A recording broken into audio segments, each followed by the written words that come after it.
Halo semua, ini jendela buatan sendiri dari kayu dengan kaca ganda, mudah dibuat. Sudah diberi pernis, warnanya bisa gelap seperti pinus atau terang seperti ek. Paling lama 1 jam pengerjaan, tanpa menggunakan mesin, dan hampir hanya dengan tangan kosong. Biaya produksinya kurang dari $10. Hasilnya tetap sangat bagus, bukan fantasi atau mimpi.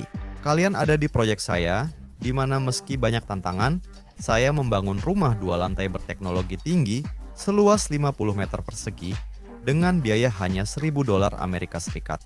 Dalam batasan ketat seperti ini, kita harus berhemat dalam segala hal, termasuk bingkai jendela. Jika kalian mencari cara membuat jendela sederhana dan murah, kalian menemukan video yang tepat. Jika tidak, informasi ini tetap bermanfaat. Tinggal menonton sampai selesai, dan sebentar lagi kalian juga bisa, seperti saya, menikmati minuman favorit di dekat jendela buatan sendiri, sambil berpikir betapa hebatnya diri kalian. Saya menonton beberapa video dari para profesional serius yang menggunakan mesin canggih untuk mengukur pecahan milimeter dan derajat yang sangat kecil. Upaya teliti mereka tidak menghasilkan pesawat luar angkasa seperti milik Elon Musk, melainkan hanya bangku, meja kecil, jendela, atau benda sederhana lain. Video seperti itu asik ditonton sambil minum, sambil sadar tanpa alat itu kita tetap tak berdaya. Melihat mereka memotong, menghaluskan, mengukir, dan membubut sangat menarik. Namun kita hidup di zaman serba bisa. Ini adalah subkultur yang muncul di barat pada tahun 50-an abad lalu, yang sudah lama sampai ke sini juga. Munculnya hipermarket bangunan di berbagai negara terus mendorong perkembangan subkultur ini. Mengapa demikian? Karena barang yang mereka jual seringkali sangat memudahkan para pembuat kerajinan. Di sana, kita bisa mudah membeli bahan setengah jadi untuk kusen pintu, sehingga tugas kita jadi lebih mudah. Bahkan keunggulan bengkel rumahan, termasuk yang kecil sekalipun, hampir hilang. Biasanya ada pilihan. Kita bisa mengambil bahan setengah jadi yang belum dicat dan kemudian memberi warna dan nada sesuai keinginan. Kita juga bisa membeli yang sudah diberi warna dan dilapisi pernis, atau bahkan yang sudah dilapisi veneer kayu ek asli dan sudah dilapisi pernis. Tepat bahan setengah, jadi seperti itulah yang akan saya gunakan. Harganya juga menjadi alasan untuk memilihnya. Entah kenapa, bahan-bahan itu mendapat diskon yang sangat besar. Itu adalah barang lama. Harganya hanya 3 rubel 60 kopek per buah, yang jika dikonversi ke mata uang yang lebih umum, kurang dari $2 untuk selembar kain sepanjang 2 meter. Untuk memotong dan merapikan ujungnya, sangat baik menggunakan gergaji kayu biasa, tapi sebaiknya jangan yang sudah tumpul, melainkan yang masih cukup tajam. Saya memakai gergaji listrik karena memilikinya dan harus belajar menggunakannya saat menjalankan usaha keluarga. Bagi pemula, mungkin akan lebih mudah menggunakan gergaji tangan yang tajam saja, karena untuk pekerjaan seperti ini, gergaji listrik harus diatur dengan baik. Dan agar bisa memotong dengan lurus menggunakan gergaji tangan, cukup dengan menandai garis potong dengan benar.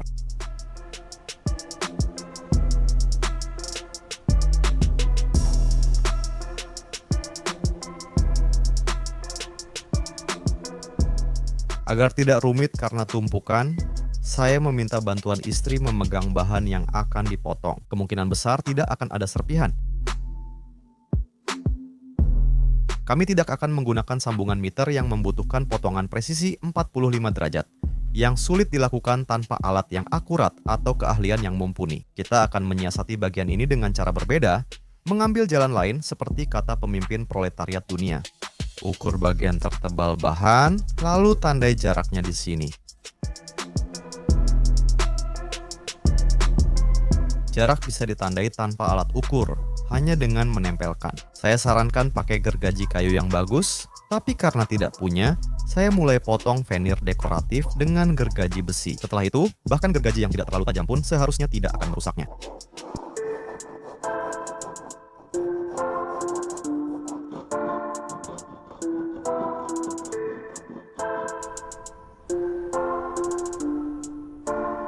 Lalu, kami memakai pahat dan palu secara tradisional untuk memotong bagian tak perlu.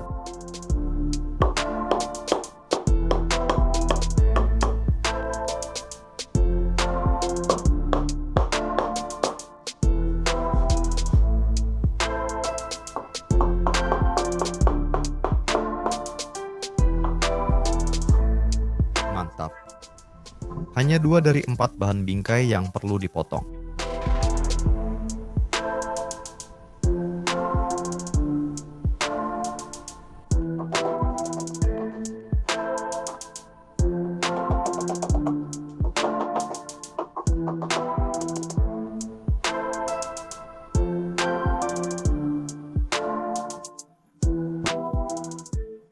Bahan-bahannya sudah siap, sekarang kita mulai menyatukannya. Sangat tepat memakai skrup konfirmat di sini, karena mengikat kuat dan tetap kokoh tanpa lem. Namun, hal itu memerlukan mata bor skrup konfirmat, yang bisa diganti dua mata bor kayu atau logam berdiameter 5 dan 7 mm. Dan Anda akan membutuhkan kunci heksagonal 4 mm untuk mengencangkannya. Saya sudah memiliki mata bor ini, jadi saya akan menggunakannya. Jika saya tidak memilikinya, prosesnya tidak akan memakan waktu lebih lama. Bor terlebih dahulu dengan mata bor 5 mm, lalu gunakan mata bor 7 mm hingga kedalaman bagian tebal pengikat.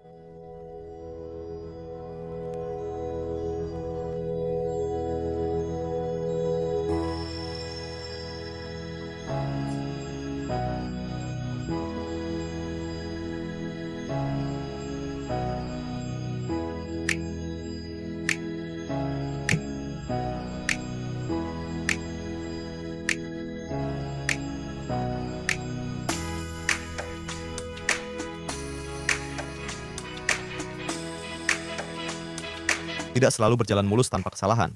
Tapi, seperti dalam pekerjaan mebel, itu sama sekali bukan masalah besar. Kita lepaskan skrup konfirmat.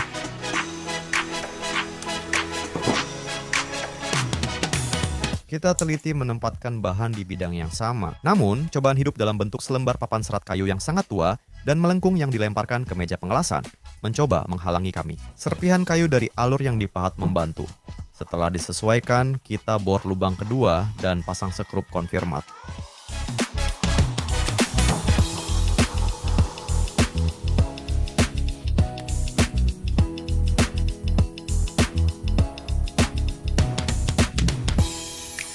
Kemudian, gunakan bor untuk memperbaiki lubang pertama dan pasang skrup kedua.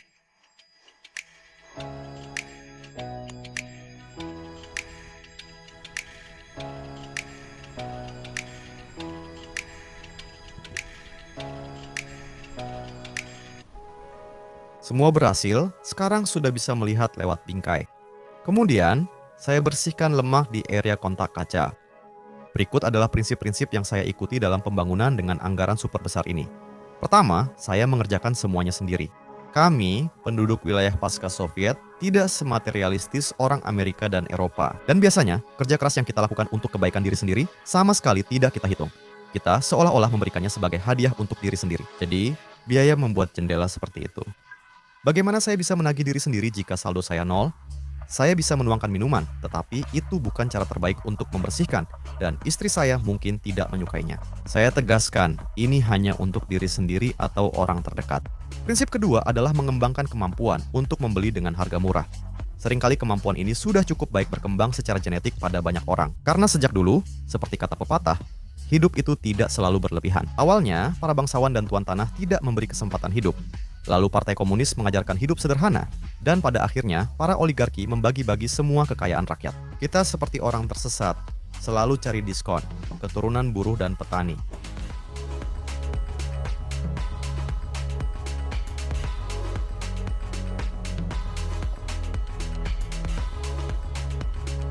Saya melihat kayu pinus yang sudah diwarnai dan dipernis, lalu membeli 2 untuk dicoba. Setelah yakin berhasil, saya minta istri membeli lagi. Tapi dia salah masuk toko dan menelepon. Katanya ada yang dilapisi veneer kayu ek. Harganya lebih dari 2 kali lebih murah karena sedang diskon.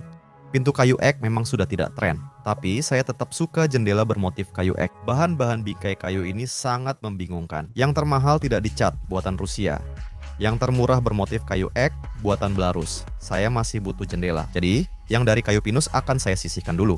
Akan saya gunakan di tempat yang kurang mencolok. Sedangkan yang bermotif kayu ek akan saya pasang di tempat yang paling terlihat. Untuk balkon loteng, saya pakai kaca jendela 1 lapis agar beban di lantai 2 lebih ringan. Gimana bisa beli lebih murah? Jika mau ke pabrik jendela terdekat, kamu bisa buktikan sendiri bahwa semua orang pasti punya cacat produksi. Di suatu tempat, pembuat kaca ganda salah ukur karena mabuk. Di tempat lain terjadi cacat kecil akibat tangan gemetar karena alkohol. Kutipan dari karya klasik Shevchuk, Kawasan Pekerja. Tukang jendela senang menjual sisa barang seperti itu 2 kali lebih murah dari harga grosir. Penonton setia saluran saya tahu bahwa saya sendiri juga sedikit berkaitan dengan produksi jendela, yang sampai sekarang saya belum sempat membuat video berikutnya tentangnya. Saya bahkan membeli kaca jendela murah dengan sedikit cadangan. Seperti biasa, masa-masa sedang sulit, jadi semuanya harus dibawa pulang. Setelah pembangunan selesai, bukti membeli murah adalah kaca jendela yang tidak terpakai. Bagi yang datang pertama dan sangat butuh, saya jual setengah harga pasar, seperti saat saya beli. Pembeli hanya perlu mengonfirmasi harga di depan kamera sebagai bukti. Jadi, pantau terus proyek ini. Ada juga sisi negatif dari cara saya seperti ini. Ukuran jendela tergantung pada ukuran paket kaca. Untuk menghindari hal ini, Anda bisa membuat paket kaca sendiri di rumah. Bagaimana caranya? Akan saya tunjukkan di salah satu video berikutnya tentang proyek ini. Hasilnya juga jauh lebih murah daripada membeli yang sudah jadi. Saya mendapat bingkai segitiga ini hampir gratis. Ada sedikit cacat, tapi karena proyek ini hemat, saya ambil saja. Kaca jendelanya tidak ada. Saya akan membuatnya sendiri. Nanti, kita akan bahas secara detail tentang membuat kaca jendela sendiri. Saya menambah panjang bahan horizontal dengan 2 kali ketebalan kusen pintu pada bagian tersempit ke lebar kaca jendela. Lalu ditambah sekitar 5 mm untuk penyesuaian. Panjang bagian vertikal sama dengan tinggi kaca jendela, yang juga saya tambahkan 5 mm. Untuk merekatkan, saya menggunakan silikon transparan.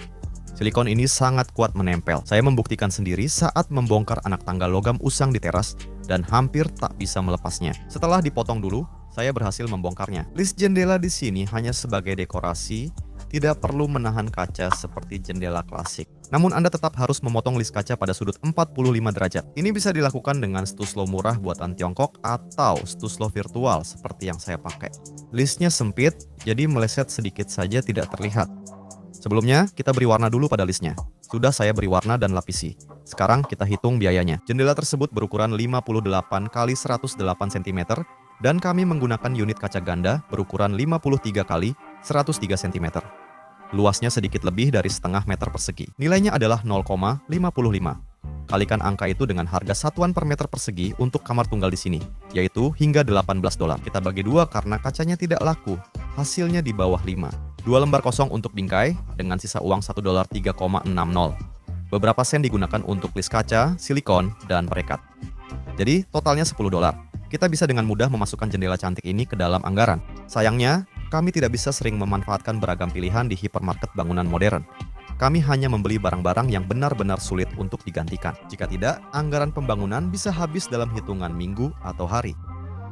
Saya membuat jendela tanpa model buka tutup agar perlengkapannya lebih hemat biaya. Rumahnya rendah, jadi mudah membersihkan jendela dari luar. Dan sistem ventilasinya akan kita atur tanpa menggunakan jendela kecil. Di video selanjutnya tentang pembangunan, saya akan membahas ide penggunaan material super murah dengan isolasi panas luar biasa. Dan tentang opsi pengisian dinding yang super murah. Jadi, beri jempol ke atas, subscribe ke channel saya, tekan juga tombol lonceng, dan saya pasti akan memberitahu kalian.